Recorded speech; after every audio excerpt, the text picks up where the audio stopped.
বিরাট খুশির খবর, মোদী সরকারের বড় সিদ্ধান্তে এবার টাকা পাবে দেশের সবাই। কেন্দ্রের বড় পদক্ষেপ, সকলের জন্য আসছে একটি পেনশন স্কিম। সরকারি বেসরকারি সংস্থা, কর্মী থেকে ঠিকাকর্মী, বাড়ির পরিচালক, গিগ ওয়ার্কার সকলে এই পেনশন স্কিমের অধীনে আনা হবে, এমনটাই শ্রমমন্ত্রক সূত্রে খবর।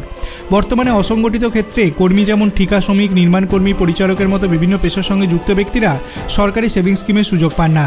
এবার তাদের পেনশনের সুবিধা দেওয়া হবে। সরকারি সূত্রে খবর, সকল বেতনভোগী ও স্বনির্ভর ব্যক্তিরা পেনশন স্কিমের সুবিধা পাবেন। তবে পুরনো পেনশন স্কিমের সঙ্গে নতুন পেনশন স্কিমের একটা বড় পার্থক্য থাকবে।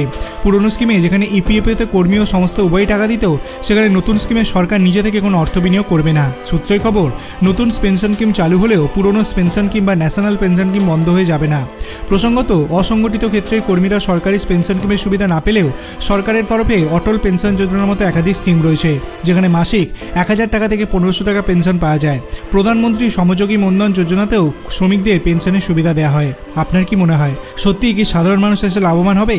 সেটি আপনি ভিডিও কমেন্ট সেকশনে জানাতে পারেন। ভিডিওটি ভালো লাগলে লাইক করবেন, চ্যানেলটিকে সাবস্ক্রাইব করতে ভুলবেন না। ধন্যবাদ।